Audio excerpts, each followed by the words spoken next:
थोड़ा-सा पढ़ा था। ब्लड ब्लड सेल्स के बारे में हमने थोड़ा-सा पढ़ा था, ठीक है?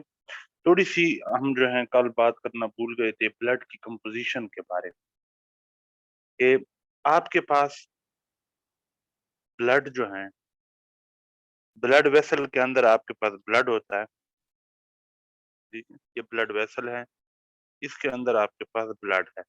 इस ब्लड को आप सिरिंज के ज़रिए से निकालते हो और इसको एक टेस्ट ट्यूब में या वायल में डालते हो, VIAL। ये छोटा-सा शीशे शीशे का बना हुआ एक छोटा-सा वो होता है।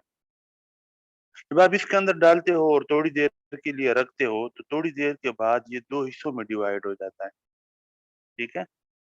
2 हिस्सों में जब ये डिवाइड होता है, तो नीचे यहाँ पे आपके पास एक जो है ये कलर होता है डार्क रेड और ऊपर जो है वो होता है येलो। अब येलो रंग कलर मेरे पास नहीं है लेकिन ऊपर येलो होता है। ब्लड आपने इस वायल के अंदर डाला था, थोड़ी देर के बाद इस वायल के अंदर ब्लड 2 हिस्सों में डिवाइड हो गया। एक जो है वो रेड कलर का था, एक जो है येलो कलर का हो गया। अब बेसिकली ये जो येलो कलर का है ये वाला हिस्सा, ये इसको कहते हैं प्लाज़्मा और ये जो रेड कलर का है यहाँ पे, इसको कहते हैं ब्लड सेल्स। तो ब्लड था, ब्लड 2 हिस्सों में डिवाइड हो गया, plasma and blood cells. Plasma जो होता है ये देखें मिक़दार में ज़्यादा है, यहाँ से लेके जहाँ तक प्लाज़्मा है। तो प्लाज़्मा जो है ये टोटल ब्लड का 55% होता है और ब्लड सेल्स जो हैं ये 45% होते हैं। यानी प्लाज़्मा जो है वो मिक़दार में ज़्यादा होता है as compare to blood cells. Blood का बेसिकली फंक्शन क्या है? इसका काम क्या है? फंक्शन इसका ये है कि ये टिश्यूज़ के पास काम की चीज़ें लेके आता है। काम की चीज़ें कौन-सी होती हैं? न्यूट्रिएंट्स हो गए जैसे glucose, fatty acids, amino acids, oxygen हो गया,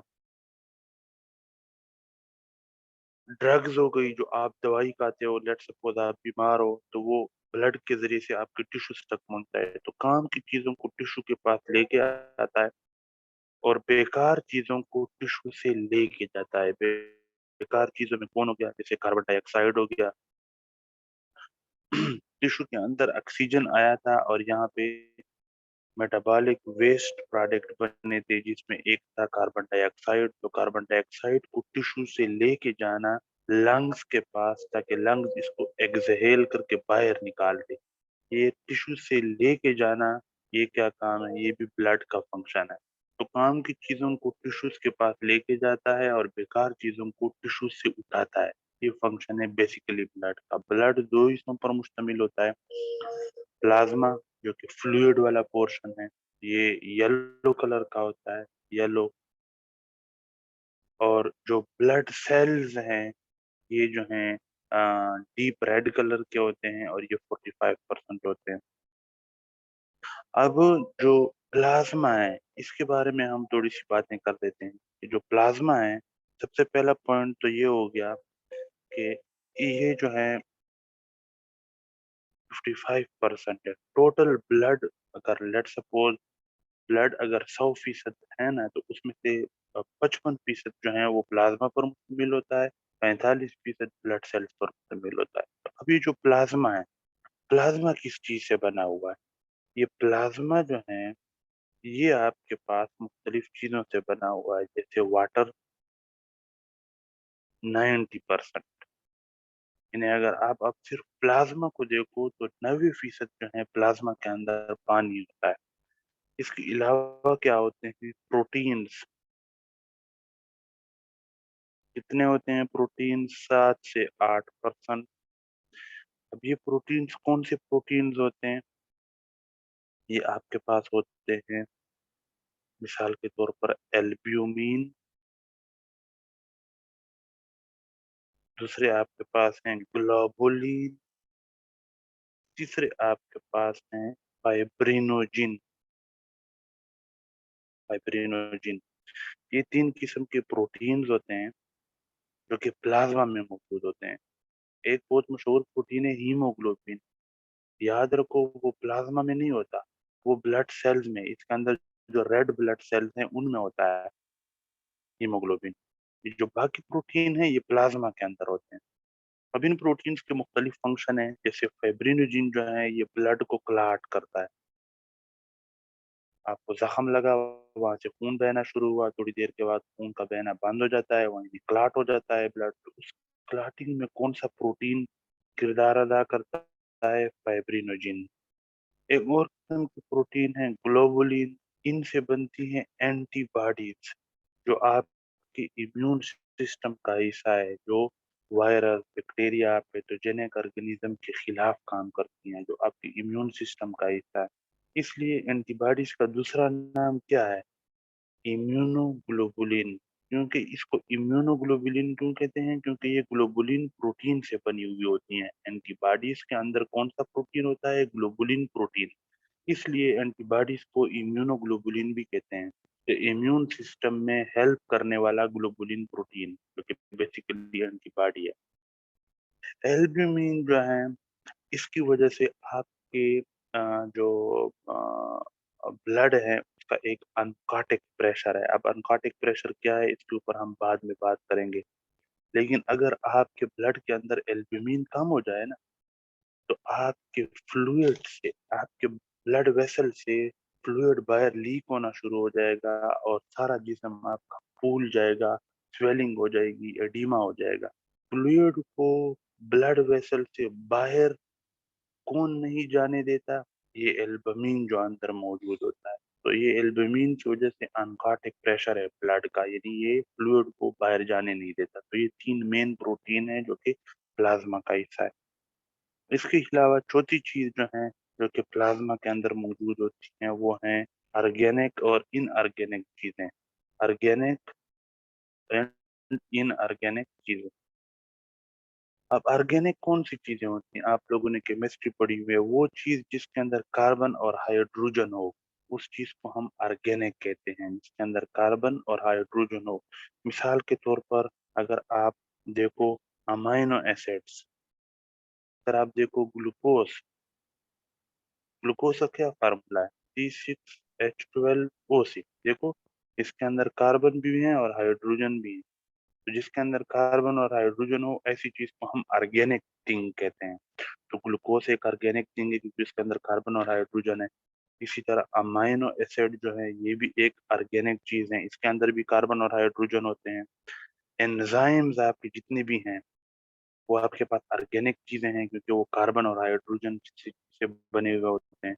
तो ऑर्गेनिक चीजें भी प्लाज्मा के अंदर मौजूद होती हैं। ऑर्गेनिक कौन सी हैं? ग्लूकोज, अमीनो एसिड और एंजाइम्स वगैरह। और जो इनऑर्गेनिक चीजें हैं ये भी मौजूद होती हैं प्लाज्मा के अंदर। इनऑर्गेनिक चीजें वो जिनमें कार्बन और हाइड्रोजन नहीं है, जैसे कार्बोनेट, कार्बोनेट इसको हम लिखते हैं CO3 -2। CO3 के ऊपर पावर -2, ये कार्बोनेट है। एक इसके अंदर कार्बन तो है लेकिन हाइड्रोजन नहीं है, तो ये इनऑर्गेनिक चीज हो गई। इसी तरह फास्फेट, फास्फेट जिसको हम लिखते हैं PO3, इसके अंदर भी कार्बन और हाइड्रोजन नहीं है, तो ये भी इनऑर्गेनिक हो गई। इस तरह जितने भी आपके पास आयन्स हैं, इनऑर्गेनिक आयन, जैसे क्लोरीन आयन हो गया, सोडियम आयन हो गया, पोटाशियम आयन हो गया, ये भी इनऑर्गेनिक चीजें हैं। तो ये भी आपके पास प्लाज्मा के अंदर मौजूद होती है। तो ये आपके पास प्लाज्मा जो है, प्लाज्मा के अंदर 3 मेन चीज़ें होती हैं, वाटर, प्रोटीन्स और ऑर्गेनिक एंड इनऑर्गेनिक चीज़ें। इनमें से जो मेजर हिस्सा है वो वाटर है, 90% वाटर होता है, 7 से 8% प्रोटीन होते हैं और 2 से 3% जो है ये ऑर्गेनिक और इनऑर्गेनिक चीज़ें होती हैं। प्रोटीन्स में कौन से प्रोटीन मेन है? एल्ब्यूमिन, ग्लोबुलिन और फाइब्रिनोजेन। और ऑर्गेनिक चीज़ों में कौन है? ग्लूकोज, अमीनो एसिड और एंजाइम वगैरह और फैटी एसिड वगैरह, ठीक है? फैटी एसिड वगैरह। और इनऑर्गेनिक में कौन है आपके पास? कार्बोनेट, फास्फेट और इनऑर्गेनिक आयन्स, जैसे chloride ion, sodium ion, potassium ion, ये हो गया। इसके बाद आपके पास ब्लड सेल्स। तो 45% जो है वो आपके पास ब्लड सेल्स हैं, और ब्लड सेल्स मेन 3 किस्म के हैं। ब्लड सेल्स जो हैं ये 3 किस्म के हैं आपके पास: red blood cells, white blood cells और प्लेटलेट्स। ठीक है। इसमें से भी जो व्हाइट ब्लड सेल्स हैं ये फिर आगे 2 तरह के हो जाते हैं। एक जो है वो माइलॉइड हैं, और एक किस्म के व्हाइट ब्लड सेल्स जो हैं वो लिम्फोइड हैं। माइलॉइड में कौन आते हैं? न्यूट्रोफिल वगैरह।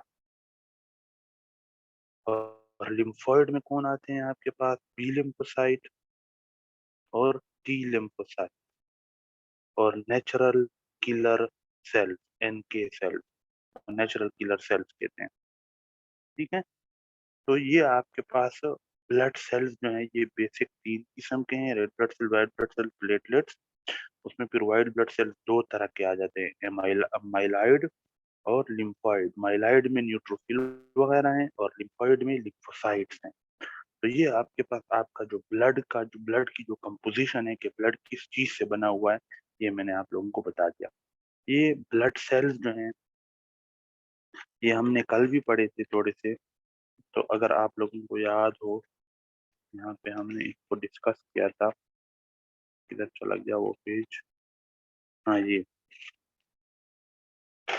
बोन के अंदर ये बोन के अंदर एक कैविटी होती है, उस कैविटी के अंदर बोन मैरो पड़ा हुआ होता है, और बोन मैरो के अंदर स्टेम सेल्स पड़े होते हैं जिसको हम कहते हैं मल्टीपोटेंट हेमाटोपोएटिक स्टेम सेल। इनको मल्टीपोटेंट क्यों कहते हैं? क्योंकि इसके अंदर ये पोटेंशियल होती है, ये ताकत होती है कि ये किसी भी किस्म के सेल में अपने आप को चेंज कर सकते हैं, क्योंकि ये इन सारे सेल्स के बाप हैं। तो multi mean many, potent mean potential, यानी इनके अंदर पोटेंशियल है, ये मुख्तलिफ किस्म के मैनी टाइप ऑफ सेल्स में अपने आप को चेंज कर सकते हैं। तो इनसे फिर 2 तरह के वो बनते हैं, या अगर ये डिवाइड हो जाता है कॉमन माइलाइड प्रोजेनिटर सेल में या कॉमन लिम्फाइड प्रोजेनिटर सेल में। फिर कॉमन माइलाइड प्रोजेनिटर सेल्स या रेटिकुलोसाइट बनाएंगे, उससे फिर एरिथ्रोसाइट रेड ब्लड सेल बनेंगे, या इसे मेगाकैरियोसाइट बनेंगे, जो जब टूटेंगे इनके टुकड़ों को हम फिर थ्रोम्बोसाइट कहते हैं, जिसको प्लेटलेट भी कहते हैं। मास्ट सेल और माइलोब्लास्ट। माइलोब्लास्ट फिर 2 तरह की चीजों में सेल्स में डिवाइड हो जाते हैं: मोनोसाइट जिनके अंदर एक न्यूक्लियस हो, और ग्रेनुलोसाइट जिनके अंदर लोब्यूलेटेड न्यूक्लियस हो। लोब्यूलेटेड न्यूक्लियस का मतलब ये है कि इनका जो न्यूक्लियस होता है ना वो ऐसे होता है, ये सेल है ना, इनका न्यूक्लियस ये लोब्यूल है, इसके एक लोब्यूल ये हो गया, एक ये हो गया, एक ये हो गया, एक ये हो गया, लोब्यूलेटेड न्यूक्लियस है। तो ये ग्रेनुलोसाइट आपके पास 3 तरह के हैं: NEB यानी न्यूट्रोफिल, बेसिनोफिल, बेसोफिल। और मोनोसाइट जिनमें एक न्यूक्लियस हो, वो आपके पास क्या है? मैक्रोफेज। मोनोसाइट ब्लड वेसल के अंदर हो तो इसको मोनोसाइट कहते हैं, जब ये बाहर निकलता है तो इसको मैक्रोफेज कहते हैं। और जो परमानेंटली टिश्यूज के अंदर पड़े हुए होते हैं, स्किन वगैरह के अंदर, उनको हम डेंड्राइटिक सेल कहते हैं। अब हम इन सेल्स में से एक एक के ऊपर डिटेल में बात करेंगे। अच्छा, बी लिम्फोसाइट जो है, बी लिम्फोसाइट ये जो कॉमन लिम्फोइड प्रोजेनिटर सेल हैं, इनसे फिर या बी लिम्फोसाइट बनते हैं या टी लिम्फोसाइट बनते हैं। फिर इसमें भी आप लोगों को बता दूं कि जो बी लिम्फोसाइट हैं और टी लिम्फोसाइट हैं, हमने पढ़ा हुआ है कि बी लिम्फोसाइट जब मैच्योर होते हैं तो कन्वर्ट हो जाते हैं किसमें? प्लाज्मा सेल्स में। और प्लाज्मा सेल फिर क्या बनाते हैं? एंटीबॉडीज। और एंटीबॉडीज कितने किस्म की हैं? IgA। IG का मतलब इम्यूनोग्लोबुलिन यानी एंटीबॉडी। एंटीबॉडी ए, एंटीबॉडी ई, और कौन सी एंटीबॉडी थी? Antibody M, antibody G। तो ये मुख्तलिफ किस्म की आपके पास एंटीबॉडी। एंटीबॉडीज किसने बनाई है? प्लाज्मा सेल्स ने। प्लाज्मा सेल खुद किससे बना है? बी लिम्फोसाइट से, ठीक है।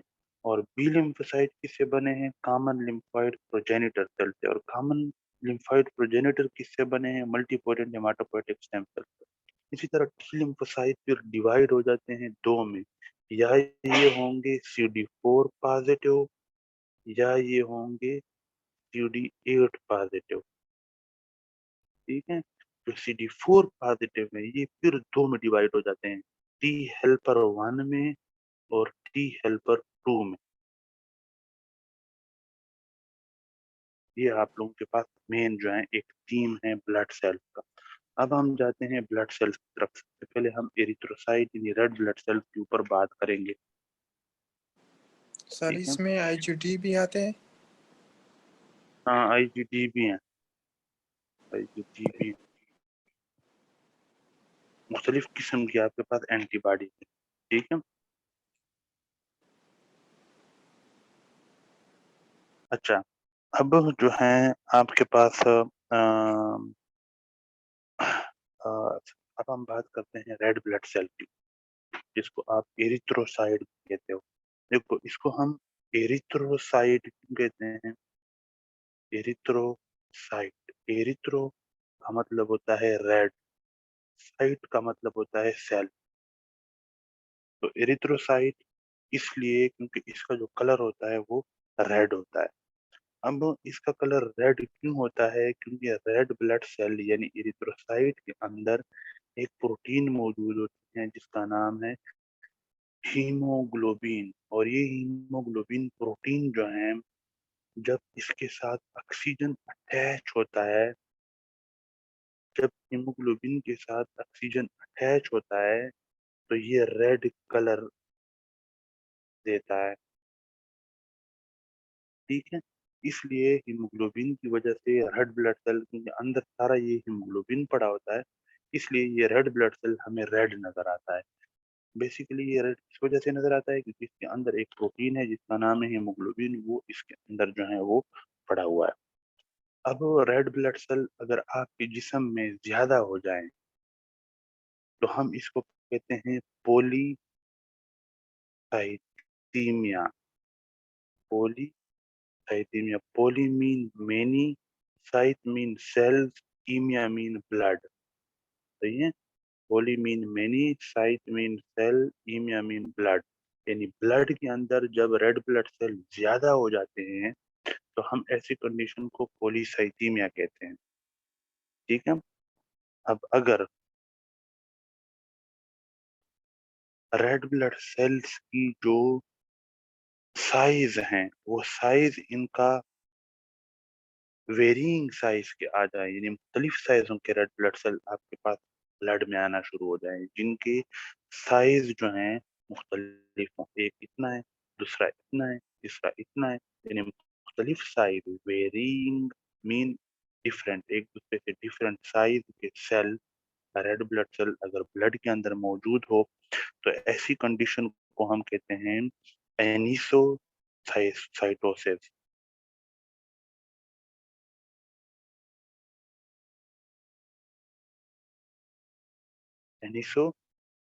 एनिसोसाइटोसिस, अगर मुख्तलिफ साइज के, वेरिंग साइज के रेड ब्लड सेल आपके ब्लड के अंदर नमूदार होना शुरू हो जाएं। नॉर्मली रेड ब्लड सेल सारे एक खास साइज के होते हैं, लेकिन अगर आपके ब्लड में कुछ रेड ब्लड सेल छोटे हैं, कुछ बड़े हैं, तो ऐसी कंडीशन को हम कहते हैं एनिसोसाइटोसिस।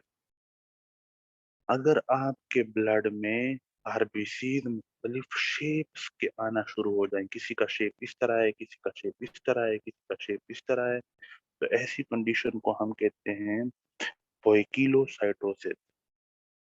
पोइकिलोसाइटोसिस, इसका मतलब क्या है? वेरिंग शेप यानी मुख्तलिफ शक्ल के सेल। नॉर्मली आपके जो रेड ब्लड सेल्स होते हैं ये बाई कनकेव डिस्क शेप होते हैं,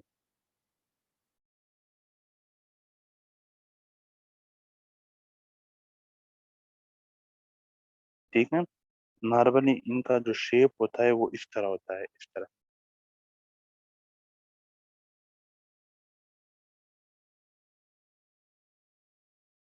वो हमें जो आपको जो इस तरह नज़र आते हैं ना गोल, वो बेसिकली आप उनको इधर से देख रहे हो, तो ये जगह तो इनकी गोल है।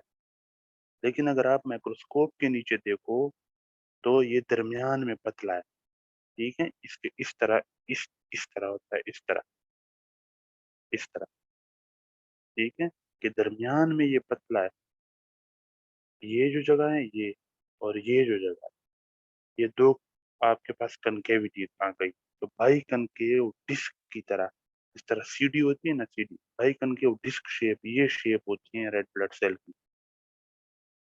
ये जो फोटोज में दिया हुआ होता है ना, वो बेसिकली आप उसको इधर से देख रहे हो। जैसे मिसाल के तौर पर ये फोटो है ये, ठीक है? ये इन्होंने दिया हुआ है ना, तो ये जो फोटो इन्होंने बनाई है वो इधर से आप इसको देख रहे हो। इधर से ये फोटो बनाई है, तो इधर से तो ये आपको राउंड नजर आता है, लेकिन असल में ये राउंड नहीं है। ये इस तरह इस शेप का होता है, ठीक है? जो मैंने आपको बना के दिया है ये यानी इस तरह नहीं होता, इस तरह होता है। तो ये दो इसमें वो आ जाती हैं, बाई कनकेव डिस्क शेप। लेकिन अगर ये biconcave disc shape normal shape इनकी ना हो, और मुख्तलिफ शेप के आपके रेड ब्लड सेल बन रहे हैं, कोई बान कनकेव डिस्क शेप का है, कोई राउंड शेप है, कोई ओवल है, तो ऐसी कंडीशन को हम कहते हैं पोइकिलोसाइटोसिस, ठीक है? अच्छा, एक जो रेड ब्लड सेल्स हैं, नॉर्मली ये मेच्योर रेड ब्लड सेल्स होते हैं, जिनको हम एरिथ्रोसाइट कहते हैं। ये बनते किससे हैं? बोन मेरो के अंदर रेटिकुलोसाइट से। यानी बोन मेरो के अंदर पहले रेटिकुलोसाइट बनता है, फिर रेटिकुलोसाइट, ये रेटिकुलोसाइट जो है ये इमेच्योर होता है। इमेच्योर मतलब ये मेच्योर नहीं होता। जब ये मेच्योर हो जाए तो हम इसको कहते हैं एरिथ्रोसाइट, जो कि मेच्योर रेड ब्लड सेल है। तो जो रेटिकुलोसाइट्स हैं ये इमेच्योर रेड ब्लड सेल है। तो अगर आपके ब्लड के अंदर रेटिकुलोसाइट्स बहुत ज्यादा आना शुरू हो जाएं, यानी इमेच्योर रेड ब्लड सेल, तो इसका मतलब ये है कि आपके बोन मेरो के अंदर बहुत ज्यादा रेटिकुलोसाइट्स बन रहे हैं। ये किस चीज को रिप्रेजेंट करता है? Bone marrow प्रोलाइफरेशन। प्रोलाइफरेशन मीन बनना, ज्यादा बनना। जब बोन मेरो में आपके बहुत ज्यादा रेटिकुलोसाइट बनेंगे बोन मेरो में, तो ब्लड में भी ज्यादा रेटिकुलोसाइट आएंगे। तो ब्लड में आपके रेटिकुलोसाइट ज्यादा होंगे। ऐसी कंडीशन को हम रेटिकुलोसाइटोसिस कहते हैं। रेटिकुलोसाइटोसिस, जब ब्लड में इमेच्योर रेटिकुलोसाइट्स की मिकदार नॉर्मल से ज्यादा हो जाए, इसको हम कहते हैं रेटिकुलोसाइटोसिस। रेटिकुलोसाइट क्या है? ये इमेच्योर रेड ब्लड सेल्स होते हैं, बोन मेरो में होते हैं। बोन मेरो में पहले रेटिकुलोसाइट बनते हैं, फिर ये कन्वर्ट होते हैं एरिथ्रोसाइट में। तो जब ब्लड के अंदर रेटिकुलोसाइट की मिकदार बहुत थोड़ी सी होती है नॉर्मली, लेकिन अगर नॉर्मल से ज्यादा मिकदार में रेटिकुलोसाइट आपके ब्लड में आना शुरू हो जाएं बोन मेरो से निकल निकल के, तो ऐसी कंडीशन को हम रेटिकुलोसाइटोसिस कहते हैं। और इसका क्या मतलब होता है? ये किस चीज को रिप्रेजेंट करता है? ये रिप्रेजेंट इस चीज को करता है कि बोन मेरो में प्रोलाइफरेशन हो रही है, यानी बोन मेरो में बहुत ज्यादा रेटिकुलोसाइट बन रहे हैं, और वो जल्दी जल्दी एरिथ्रोसाइट में कन्वर्ट नहीं हो रहे, इसलिए ये रेटिकुलोसाइट ही निकल निकल के ब्लड में आ रहे हैं। तो ये आपके पास वो हो गई, मुख्तलिफ कंडीशन हो गई। अब आपके पास जो एरिथ्रोसाइट यानी रेड ब्लड सेल्स हैं, इसका फंक्शन क्या है? तो इसका जो मेन फंक्शन है आपके पास, आपने देख लिया कि इसके अंदर होता है हीमोग्लोबिन। ये हीमोग्लोबिन जो है ये एक प्रोटीन है, जो कि दो चीजों से बना हुआ है, हीम और ग्लोबिन से, ठीक है? और ये करता क्या है? ये ऑक्सीजन को बाइंड कर सकता है, और ये कार्बन डाइऑक्साइड को भी बाइंड कर सकता है। तो जब आप सांस अंदर लेके जाते हो, यानी इनहेल करते हो फेफड़ों के अंदर, जब बाहर से आप ऑक्सीजन लेके आते हो, तो ब्लड वेसल्स के अंदर जो ब्लड है, उस ब्लड में जो रेड ब्लड सेल्स हैं, उन रेड ब्लड सेल्स में जो हीमोग्लोबिन है, वो इस ऑक्सीजन को अपने साथ अटैच कर लेता है और इसको ब्लड वेसल के अंदर मुख्तलिफ टिश्यूज के पास लेके जाता है। इन टिश्यूज के अंदर कार्बन डाइऑक्साइड बनता है। तो ये तो टॉक्सिक चीज है। तो इस कार्बन डाइऑक्साइड को भी ब्लड वेसल के अंदर, ये रेड ब्लड सेल्स होते हैं, रेड ब्लड सेल्स के अंदर हीमोग्लोबिन होता है। ये अंदर रिएक्शन हम सारी डिटेल में पढ़ेंगे, लेकिन हीमोग्लोबिन इसमें रोल प्ले करता है और इस कार्बन डाइऑक्साइड को लेके आता है लंग्स के पास, और लंग्स से ये कार्बन डाइऑक्साइड फिर एक्सहेल कर देते हो, आप एक्सपायर कर देते हो और बाहर निकाल देते हो। तो हीमोग्लोबिन जो है, जो कि रेड ब्लड सेल्स के अंदर मौजूद है, इसका ये फंक्शन है कि ये ऑक्सीजन को टिश्यूज के पास लेके जाता है और टिश्यूज से कार्बन डाइऑक्साइड को उठाता है और इसको लंग्स के पास लेके आता है एक्सपायर करने के लिए। रेड ब्लड सेल्स की जो उम्र होती है वो 120 दिन होती है, यानी 3 मंथ्स। 3 मंथ्स नहीं, 4 मंथ, ठीक है, 120 दिन। और इनकी जो सोर्स ऑफ एनर्जी है, रेड ब्लड सेल को भी ज़ाहिर है ये सेल हैं, लिविंग सेल हैं, तो इनको भी काम करने के लिए एनर्जी चाहिए। तो वो एनर्जी ये लोग किससे लेते हैं? ग्लूकोज से लेते हैं। ठीक है, ग्लूकोज इनको एनर्जी प्रोवाइड करता है मुख्तलिफ किस्म के काम करने के लिए। इन रेड ब्लड सेल्स की मेम्ब्रेन के अंदर एक खास किस्म का चैनल लगा हुआ होता है। इस चैनल को हम कहते हैं क्लोरीन बाइकार्बोनेट, यानी HCO3 नेगेटिव एंटीपोटर। एंटीपोटर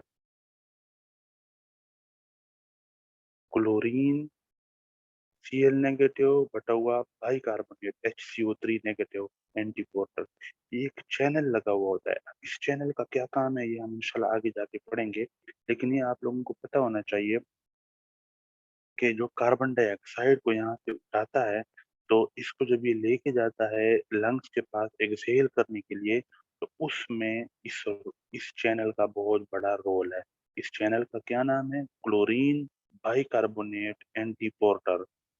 ये रेड ब्लड सेल की मेम्ब्रेन के अंदर मौजूद होता है। एक ठीक है, क्वेश्चन है। ये क्वेश्चन वैसे कार्बन डाइऑक्साइड को जब लेकर जाते हैं तो इस ब्लड का कलर चेंज होता है या वही रेड ही होगा? नहीं, वो तो जाहिर है कलर उसका चेंज हो जाएगा ना, ब्लू हो जाएगा, ब्लू। क्योंकि अब ये डीऑक्सीजनेटेड ब्लड है, यहाँ पे जो आ रहा था ब्लड ये ऑक्सीजनेटेड ब्लड था, मतलब हीमोग्लोबिन के साथ ऑक्सीजन अटैच थी। जब ये टिश्यू से वापस जाएगा तो अब भी ऑक्सीजन होगी, लेकिन बहुत थोड़ी ऑक्सीजन होगी। ज्यादा ऑक्सीजन तो टिश्यू को इसने दे दी, तो अब थोड़ी ऑक्सीजन है और ज्यादा कार्बन डाइऑक्साइड अटैच है हीमोग्लोबिन के साथ। तो अब इस हीमोग्लोबिन का कलर जो है वो रेड नहीं होगा, ये ब्लू कलर का हो जाएगा। इसको हम सायानोसिस भी कहते हैं। बहरहाल ये हम बाद में बात करेंगे।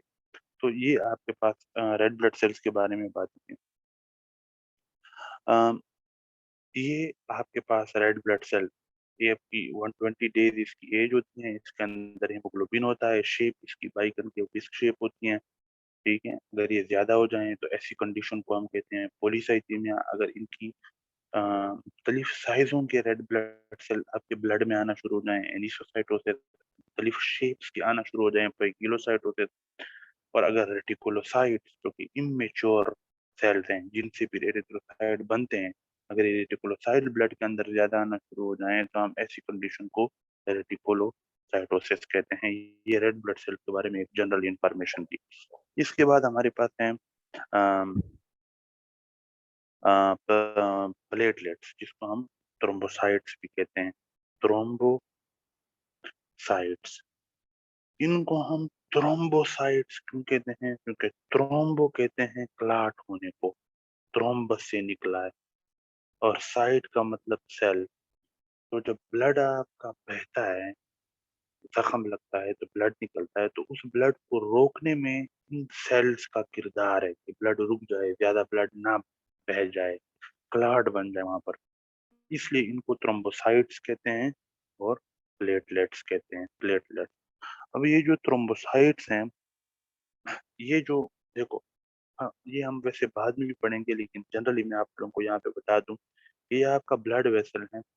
लेट सपोज ये इधर से रप्चर हो गया, अब यहाँ से ब्लड का निकलना शुरू हो गया, ब्लीडिंग शुरू हो गई।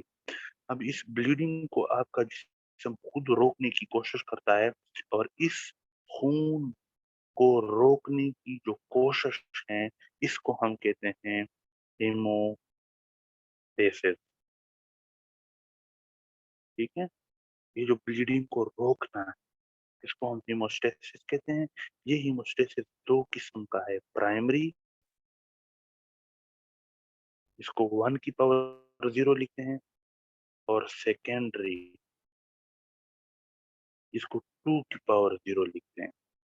तो जो प्राइमरी हीमोस्टेसिस है, इसमें रोल कौन प्ले करते हैं? इसमें रोल प्ले करते हैं प्लेटलेट्स। प्लेटलेट आते हैं, ये यहाँ पे प्लेटलेट ब्लड के अंदर है। इसने देखा कि ये जगह तो रप्चर हो गई है, तो आके यहाँ पे प्लेटलेट्स आना शुरू हो जाते हैं और इस जगह को बंद करना शुरू कर देते हैं, ताकि ब्लीडिंग बंद हो जाए। ये प्राइमरी हीमोस्टेसिस कहलाती है। तो प्राइमरी हीमोस्टेसिस में कौन रोल प्ले करते हैं? ये थ्रोम्बोसाइट्स यानी प्लेटलेट्स। ये और सेकेंडरी हीमोस्टेसिस में फिर क्लॉटिंग फैक्टर्स रोल प्ले करते हैं। कौन?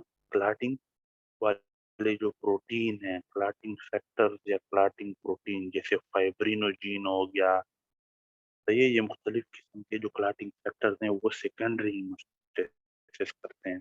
यानी इस प्लेटलेट्स के ऊपर क्लॉटिंग फैक्टर जब आ जाएं और ये जगह इस तरह क्लॉटिंग फैक्टर इसको पूरी तरह सील कर दे, तो इसको सेकेंडरी हीमोस्टेसिस यानी प्लेटलेट्स का किरदार होता है। प्लेटलेट्स बने किस चीज से हैं? मैंने आप लोगों को पहले भी बताया था कि बड़े बड़े सेल्स होते हैं, जिनको हम कहते हैं मेगा कैरियोसाइट्स। ये जब टूटते हैं टुकड़े टुकड़े, तो इनके जो टुकड़े हैं, उनको हम थ्रोम्बोसाइट्स या प्लेटलेट्स कहते हैं। तो ये बेसिकली मेगा कैरियोसाइट से बने हुए हैं। प्लेटलेट किस चीज से बने हुए हैं? मेगा कैरियोसाइट से बने हुए हैं। अच्छा, अब जो ये हैं प्लेटलेट्स की जो टोटल मिकदार है, उसमें से 30% है। 30 नहीं, 1/3 हिस्सा। यानी अगर आप इनके 3 हिस्से टोटल प्लेटलेट है ना, तो 3 में से 1 प्लेटलेट कहाँ पे स्टोर होता है? स्प्लीन के अंदर पड़ा हुआ होता है। 3 में से 1 प्लेटलेट, यानी 3 हिस्सों में से 1 हिस्से जो प्लेटलेट्स का है, वो स्प्लीन के अंदर पड़ा हुआ होता है। स्प्लीन का अगर आप देखो, तो इसका सॉरी प्लेटलेट का, तो प्लेटलेट के अंदर ग्रेन्यूल्स होते हैं, और वो ग्रेन्यूल्स जो हैं 2 तरह के हैं। एक ग्रेन्यूल ऐसे हैं, और दूसरे ग्रेन्यूल जो हैं वो ऐसे हैं। इनको हम कहते हैं अल्फा ग्रेन्यूल, और इनको हम कहते हैं डेंस ग्रेन्यूल। Dense granule. अब ये जो तेले हैं छोटे छोटे ग्रेन्यूल, इनके अंदर फिर मुख्तलिफ चीजें पड़ी होती हैं। जैसे मिसाल के तौर पर जो डेंस ग्रेन्यूल हैं, इसके अंदर क्या क्या पड़ा होता है? एडीपी पड़ा हुआ होता है, और कैल्शियम पड़ा हुआ होता है। और जो अल्फा ग्रेन्यूल है, इसके अंदर क्या पड़े होते हैं? इसके अंदर अल्फा ग्रेन्यूल के अंदर पड़े होते हैं फाइब्रिनोजिन, फाइब्रिनोक्टिन, और वान विलिब्रांड फैक्टर। ये भी एक प्रोटीन है।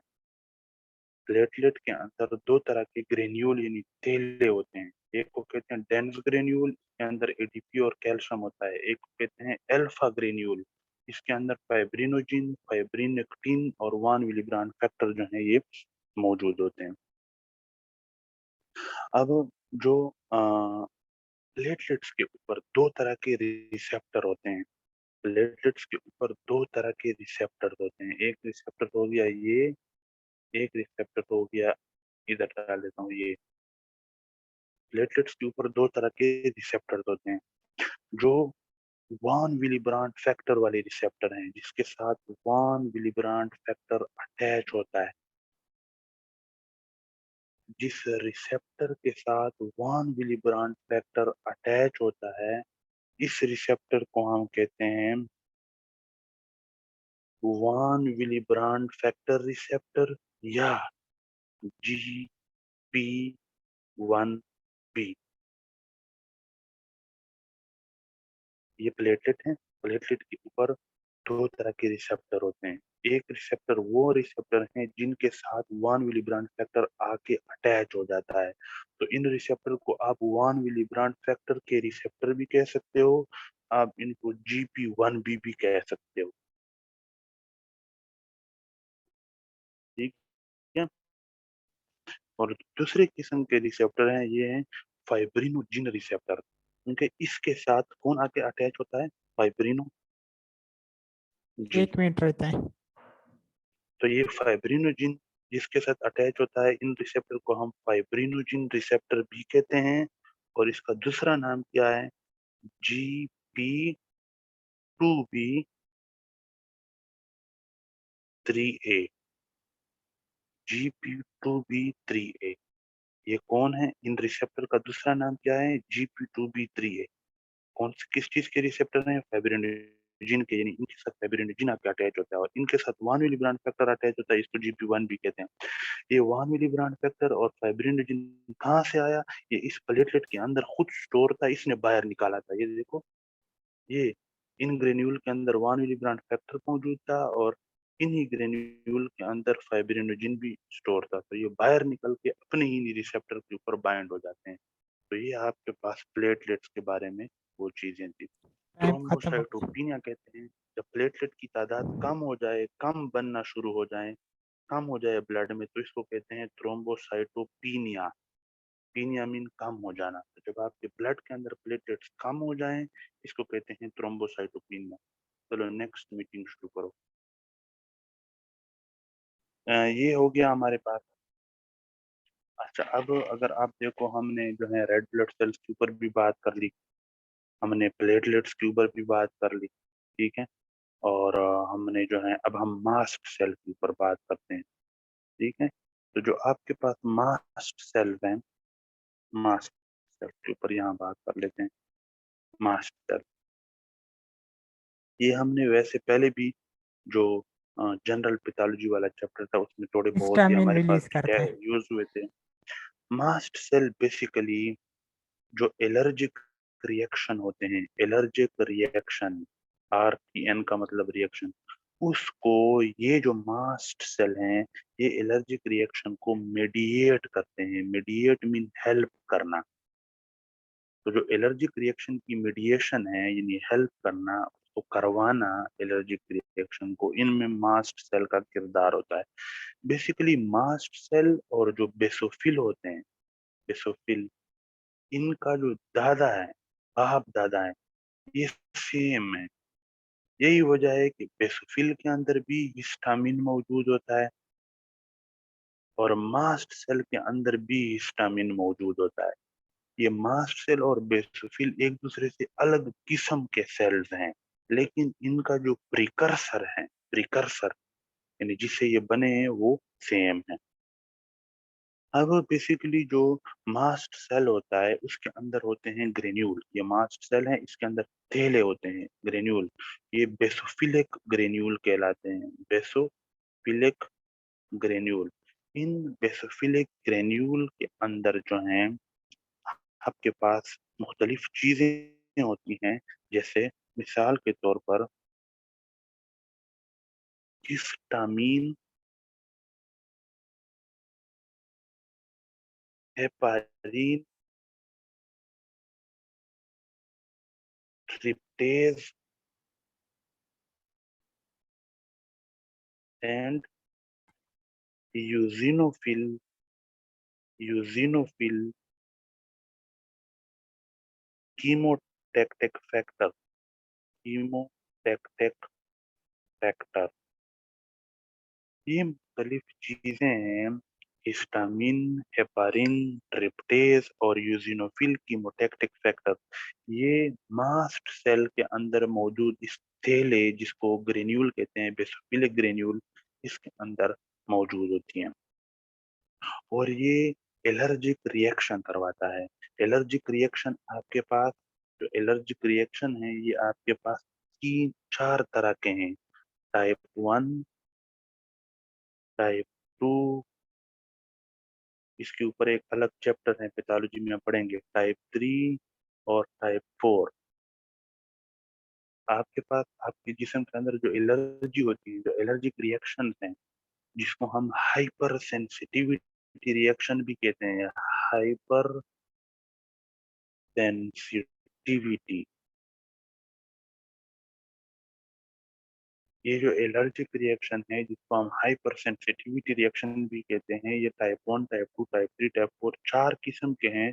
इसमें जो टाइप 1 है, टाइप 1, इसमें कौन से सेल्स का किरदार होता है? मास्ट सेल्स का। जो टाइप 1 हाइपर सेंसिटिविटी या टाइप 1 एलर्जिक रिएक्शन है, इसमें मास्ट सेल का किरदार होता है। ये कैसे करता है?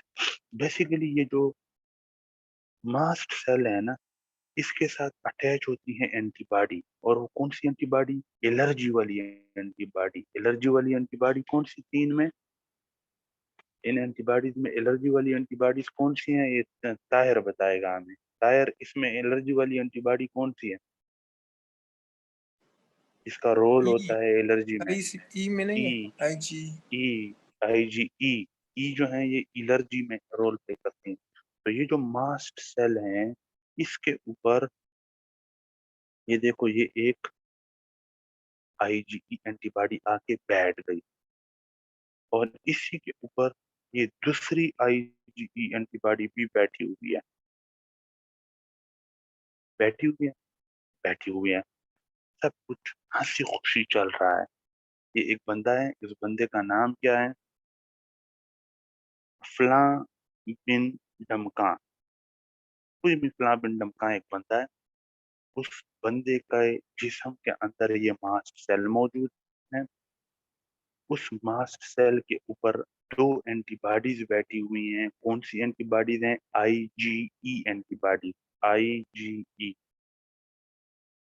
अब लेट्स सपोज ये इस्लाम बिन डमका जो बंदा है, ये एलर्जिक है, इसको लेट्स सपोज ये किसी खास पोलन को एलर्जिक है। लेट्स सपोज जो सनफ्लावर होते हैं, सनफ्लावर, सूरजमुखी का फूल, इसके जो पोलन ग्रेन होते हैं, उसको ये बंदा एलर्जिक है।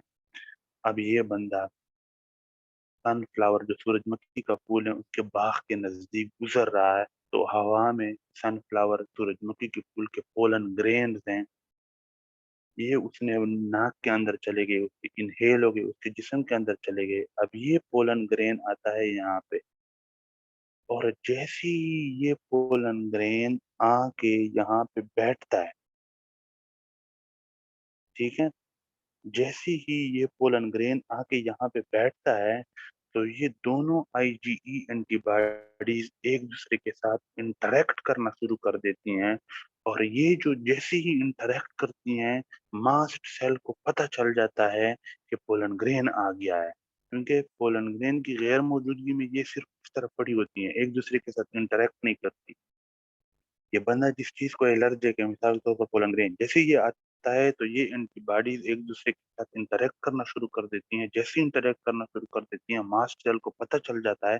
जैसे ही इसको पता चल जाता है, फौरन अपने ग्रेन्यूल से ये हिस्टामिन रिलीज कर देता है। क्या रिलीज कर देता है? हिस्टामिन रिलीज कर देता है, हेपारिन रिलीज कर देता है, यूजिनोफिलिक कीमोटैक्ट फैक्टर रिलीज कर देता है, ट्रिप्टेज रिलीज करते हैं।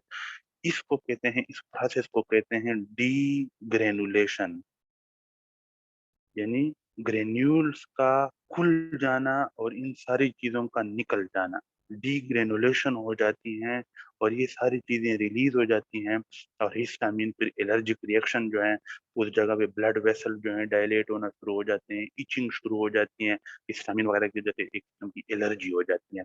तो ये जो एलर्जी है, इसमें आपके जो मास्ट सेल हैं, इनका बहुत बड़ा किरदार है। और एलर्जी यानी हाइपर सेंसिटिविटी कौन सी वाली? टाइप 1। यही वजह है कि अगर ये बंदा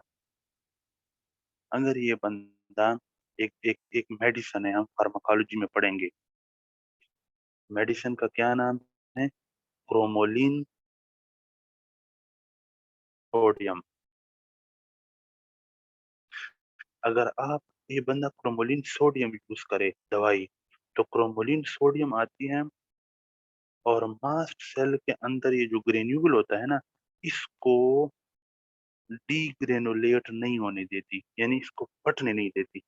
जब ये फटता नहीं है तो ये चीजें रिलीज नहीं होती, ये चीजें रिलीज नहीं होती तो इस बंदे को एलर्जी के असरात नहीं आते। अक्सर वो लोग जिनको अस्थमेटिक एलर्जी होती है, दमे की बीमारी होती है, दमा भी एक एलर्जी है, तो उन लोगों को डॉक्टर जो है ये क्रोमोलिन सोडियम दे सकते हैं। क्योंकि अगर ये फिर क्रोमोलिन सोडियम खाने के बाद पोलन ग्रेन वाले सनफ्लावर वाले बाग के नजदीक से गुजरेगा भी तो उसको अस्थमा का अटैक नहीं होगा, अस्थमेटिक एलर्जिक अटैक नहीं होगा, क्योंकि क्रोमोलिन सोडियम इसमें खाई हुई है, वो इसके मास्ट सेल के अंदर जो ग्रेन्यूल हैं उस ग्रेन्यूल को डीग्रेनुलेट नहीं होने देगा। तो ये एक मेडिसिन है क्रोमोलिन सोडियम। तो सर ये ये आपके मैं पास जो है ये यूज करते हैं अस्थमा की प्रोफाइलेक्सिस में। अस्थमा की प्रोफाइलेक्सिस किसे कहते हैं? कि अटैक होने से पहले ही अटैक का रास्ता रोकना। क्रोमोलिन सोडियम आप इसलिए खाते हो ताकि अस्थमा का अटैक ना हो जाए, यानी अस्थमा को होने से रोकना, इसको कहते हैं अस्थमा प्रोफाइलेक्सिस। अस्थमा की प्रोफाइलेक्सिस के लिए, अस्थमा के अटैक से बचने के लिए ये क्रोमोलिन सोडियम जो है ये हम यूज करते हैं। तो ये आपके पास जो है मास्ट सेल के बारे में सारी डिटेल हो गई, ठीक है। उसके बाद आपके पास है व्हाइट ब्लड सेल्स, ठीक है। व्हाइट ब्लड सेल, ये मेरे पास पेजेस भी खत्म हो गए हैं, इधर मैं लिख देता हूँ। व्हाइट ब्लड सेल, जो व्हाइट ब्लड सेल हैं बेसिकली इनको हम क्या कहते हैं? ल्यूकोसाइट। ल्यूकोसाइट भी इसको कहते हैं। अगर आप लोगों ने सीबीसी का टेस्ट कभी करवाया हो तो उसमें हम क्या कहते हैं कि चेक करो टीएलसी तो ज्यादा नहीं है। तो वो टीएलसी क्या है? टोटल ल्यूकोसाइट काउंट, यानी ल्यूकोसाइट कौन है? व्हाइट ब्लड सेल, यानी टोटल व्हाइट ब्लड सेल इसके कितने हैं? व्हाइट ब्लड सेल जिसका दूसरा नाम ल्यूकोसाइट है, ये फिर मैंने आपको बताया हुआ है दो तरह के हैं, माइलाइड और लिम्फाइड। माइलाइड में कौन आते हैं? न्यूट्रोफिल। लिम्फाइड में कौन आते हैं? लिम्फोसाइट।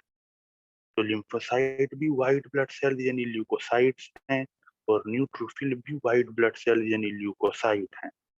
तो टोटल ल्यूकोसाइट काउंट का मतलब कि टोटल व्हाइट ब्लड सेल कितने हैं, इसमें दोनों आ जाते हैं। तो इसके ऊपर हम कल इंशाल्लाह बात करेंगे, न्यूट्रोफिल के ऊपर भी डिटेल में और लिम्फोसाइट के ऊपर भी डिटेल में। आज के लिए इतना ही काफी है। अब मैं जो है, आप अगर इसमें किसी का क्वेश्चन है तो आप लोग मुझसे पूछ सकते हैं। सर आपने बताया पॉलीसाइथीमिया जो है इंक्रीज्ड रेड ब्लड सेल्स है, तो सर इरिथ्रोसाइटोसिस वो सेम टर्म है? एरिथ्रोसाइटोसिस तो सिंपली जब आपके पास हाँ, इसको एरिथ्रोसाइटोसिस कहते हैं, रेड ब्लड सेल्स का ज्यादा बनना, और इस कंडीशन को हम पॉलीसाइथीमिया, यानी जब एरिथ्रोसाइटोसिस होती है, नहीं, एरिथ्रोसाइटोसिस कहते हैं रेड ब्लड सेल्स के बनने को। Erythro mean red blood cell, erythrocyte mean red blood cell, erythrocytosis mean red blood cells का बनना। लेकिन जब रेड ब्लड सेल बहुत ज्यादा बनना शुरू हो जाएं तो इसको हम कहेंगे पॉलीसाइथीमिया। ठीक हो गया। हाँ, अच्छा, अब जो है आप लोगों में से मैं